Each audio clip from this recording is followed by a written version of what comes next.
Halo teman-teman, apa kabar? Welcome back to my channel. Di video kali ini kita akan melanjutkan tutorial PHP.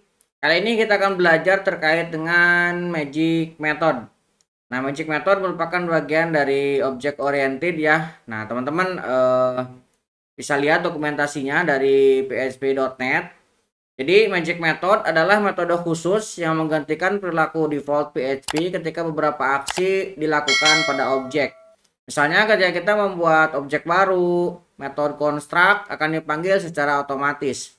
Magic method menggunakan awalan double underscore ya. Nah ini. Nah diikuti dengan metodenya. Beberapa contoh magic method. Nah ini ya. Ada construct, underscore, underscore, construct. Kemudian underscore, underscore, destruct. Ini sudah pernah kita pelajari di video sebelumnya ya. Nah, untuk video kali ini kita akan concern untuk dua buah metode ya, get dan set.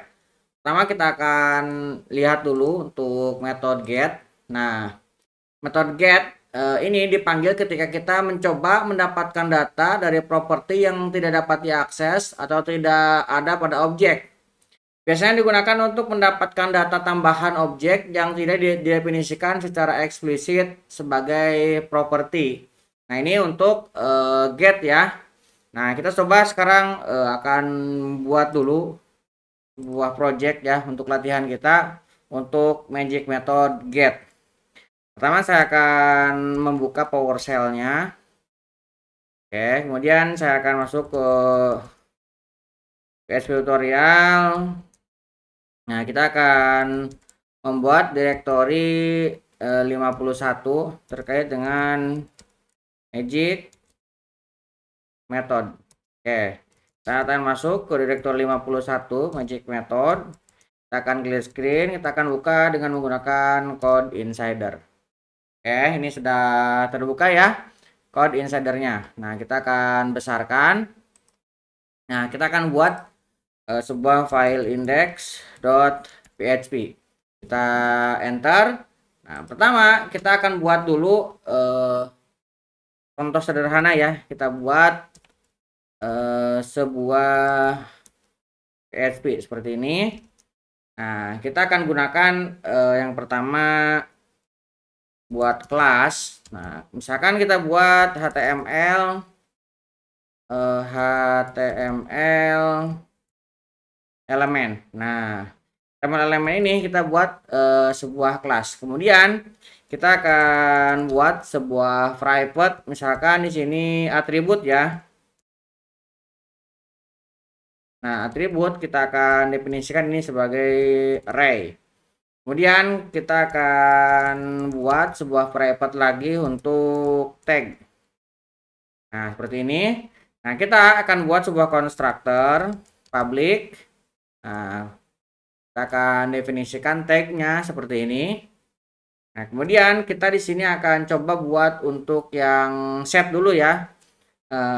Tadi untuk yang get untuk mengambil, kalau misalkan untuk yang set, nah set ini dipanggil ketika kita mencoba menetapkan data ke properti yang tidak dapat diakses. Nah, teman-teman bisa lihat lagi.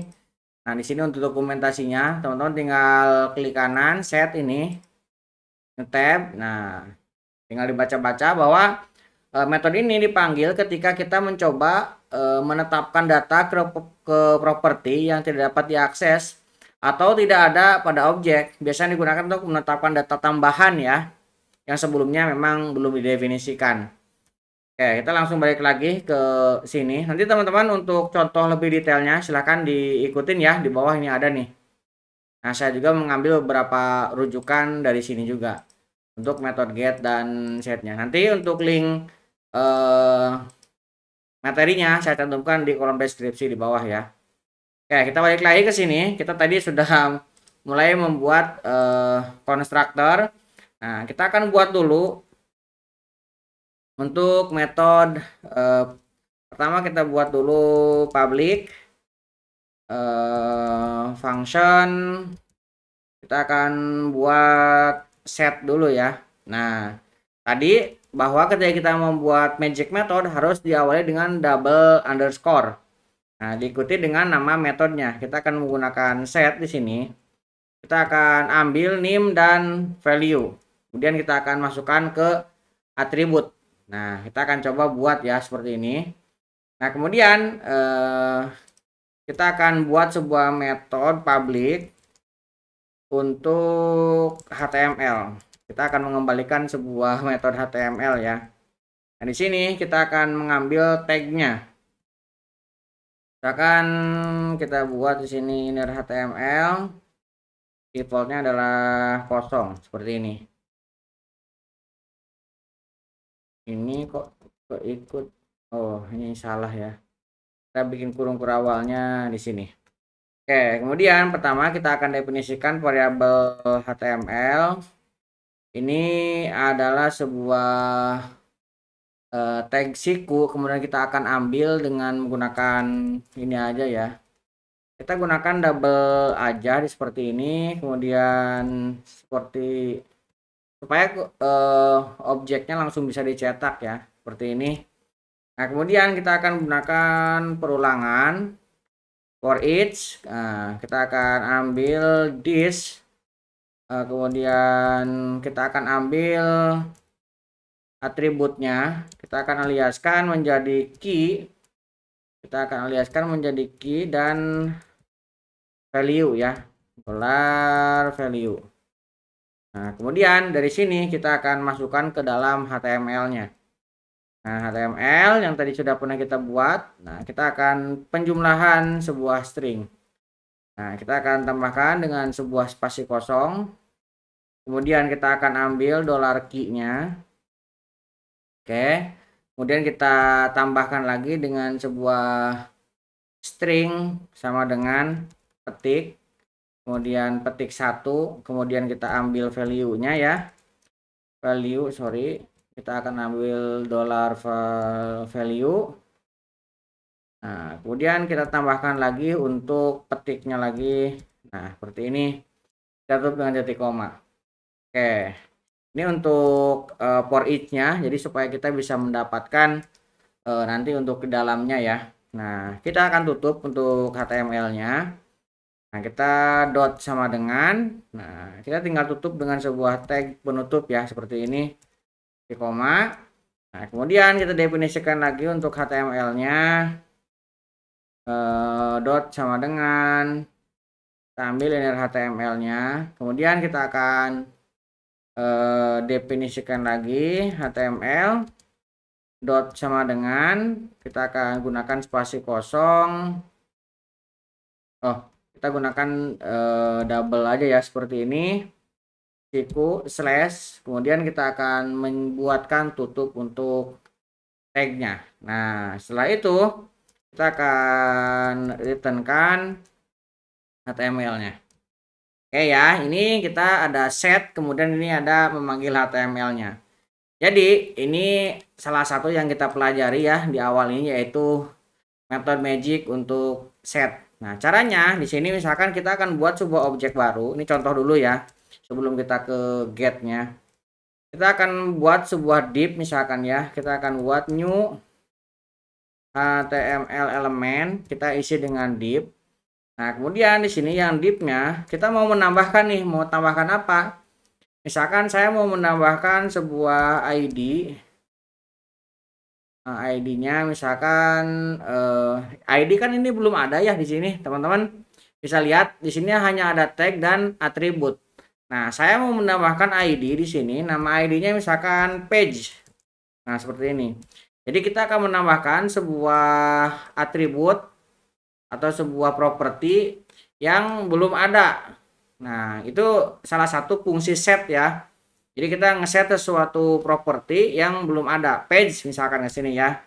Kemudian saya akan tambahkan lagi properti untuk kelas. Saya akan tambahkan di sini sebuah kelas, misalkan like misalkan seperti ini ya. Nah, ada dua buah properti yang saya definisikan.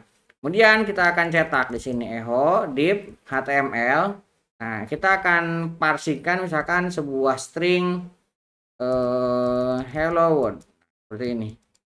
Nah, jadi nanti ini harusnya menjadi tag div dengan ada ID-nya page dan kelasnya like ya hasilnya. Kita coba akan buka di localhost-nya. Tadi sudah kita jalankan ya. Localhost-nya kita jalankan PHP tutorial. Kemudian kita akan buka magic methodnya. Lihat ID, page, class, like, hello world. Ini ada yang kita coba view page source ya. Tuh lihat. Ini div-nya ada, tapi gini ID-nya berada di luar tutupnya ya. Harusnya dia hanya ada satu, berarti ini ada yang tidak pas di sisi sini ya. Nah, ini kita definisikan. Nah, ini berarti yang bagian awal ini tidak perlu kita tutup ya, supaya nanti tutupnya dengan menggunakan yang ini.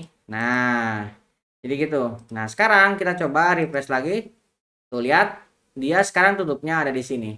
Jadi kita memiliki sebuah div dengan ID-nya page dengan kelasnya light di sini. Nah, sekarang kalau misalkan kita balik lagi ke sini, kita refresh tuh. Jadi ini sebuah hello world ya. Nah, ini kalau misalkan teman-teman mau ubah, misalkan jadi heading 1, misalkan H1. Tentu saja dia akan otomatis berubah. Ini kalau misalkan kita refresh, lihat dia berubah jadi heading 1. Kalau misalkan di page source-nya kita refresh, dia juga ngikutin ya, berubah. Heading satunya jadi ada ID dan kelasnya. Nah, itu magic method get yang coba kita method set yang kita gunakan untuk membuat properti yang belum ada, yaitu ID kelas. Nah, dan kita tambahkan ke dalam sebuah metode yang nantinya diproses. Jadi sebelumnya tidak ada, kita tambahkan. Ya, itu untuk magic method untuk set ya. Nah, sekarang kita akan tambahkan untuk metode get. Nah, metode get ini untuk mengambil ya. Kalau tadi kan untuk menambahkan. Misalkan saya akan tambahkan di sini sebuah public function underscore get. Nah, kalau get ini juga bisa kita tambahkan parameter. Misalkan saya akan menambahkan name di sini ya. Kemudian saya akan kurung awal buka. Kemudian di sini kita akan setnya kita akan cek ya. Jika array key exist, jadi kita akan cek name dan this attribute. Name dan this attribute kita akan cek. Kalau misalkan tidak ada, dia akan returnkan null ya. Ini kita akan masukkan ke atribut name, kemudian ini juga kita akan cek dari exist 2 array ini. Oke. Nah, cara menggunakannya di sini tinggal kita panggil lagi aja. Ini kan objeknya sudah ada. Misalkan kita buat sebuah break line ya supaya nanti mudah. Nah, di sini misalkan saya buat untuk ID. Jadi misalkan echo saya akan ambil $div. Saya akan memanggil ID. Nah, tinggal seperti ini aja. Kemudian saya tambahkan BR lagi. Misalkan saya mau mengambil kelas. Jadi saya ingin tahu atributnya ada nggak ID dan kelas ini. Kita coba buka lagi. Kita refresh. Nih, page dan light. Kalau misalkan kita lihat, ini ID-nya page dan light. Jadi kita bisa menggunakan dua buah magic method, yaitu get dan set. Nah, set ini untuk membuat dan get ini untuk memanggil. Untuk sederhananya seperti itu. Oke, untuk magic method kali ini dua dulu. Kita akan lanjutkan di video selanjutnya untuk yang lainnya. Mudah-mudahan bisa membantu teman-teman. Buat teman-teman yang belum subscribe, jangan lupa subscribe dan nyalakan tombol loncengnya. Sampai ketemu di video selanjutnya.